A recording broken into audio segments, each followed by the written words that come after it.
Every one, drama Bismil की episode 33 के promo में रेहाम और टीटी एक साथ अपने बेटे मूसा की कब्र पर फातिया के लिए जाते हैं।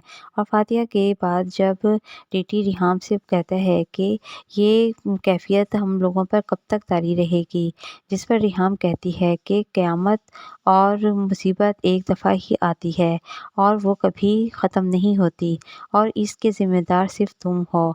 और जब वो घर जाते हैं तो रेहाम टीटी से कहती है कि तुमने एक पत्थर के लिए अपने हीरे जैसे बेटे को खो दिया और तुमने किस कदर कॉल्स और मैसेजेस किए, तुमने वो देखना भी गवारा नहीं किया। तुम्हारा बेटा किस तरह से तड़प रहा था। टीटी ने कहा कि मेरे पास कोई कॉल मैसेजेस नहीं आए, सिर्फ नासिर की कॉल आई थी, जिस पर रेहाम कहती है कि तुम्हें गैरत के नाम पर सुला दिया गया था एक हाई बीपी की दवाई देकर, और तुम्हें ये भी नहीं सोचा कि सुबह तो तुम उठे थे, तुम्हारा फ़ोन ऑफ था। टीटी ने कहा कि मेरा फ़ोन ऑफ था।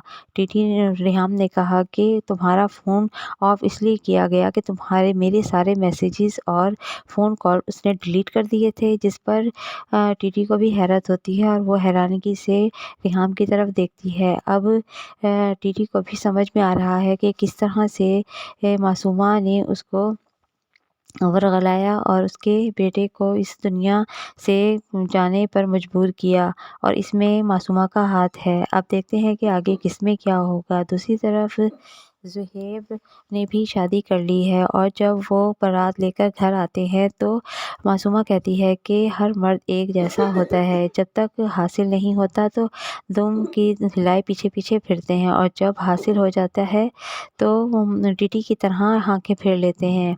ज़ुहैब भी ऐसा ही है, किस तरह से मोहब्बत के दावे करता था और अब शादी करके बैठा है।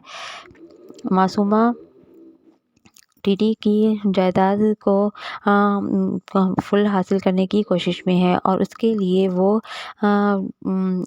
ऑफ़िस में जॉब करने के लिए टीटी से कहती है। टीटी कहता है कि तुम जॉब क्यों करना चाहती हो? मासूमा कहती है कि मैं घर में अकेली रहती हूँ और मैं इस तरह से मैं आपके सामने रहूँगी और आपको देखती रहूँगी, और इस तरह से प्यार भरी बातें करके वो फिर से टीटी को अपने काबू में करना चाहती है, लेकिन शायद टीटी अब इसके काबू नहीं आने वाला, क्योंकि उसको रेहाम की सारी असलियत भी मालूम हो चुकी है। आप भी कमेंट में ज़रूर बताइए कि क्या मासूमा की असलियत पता लगेगी।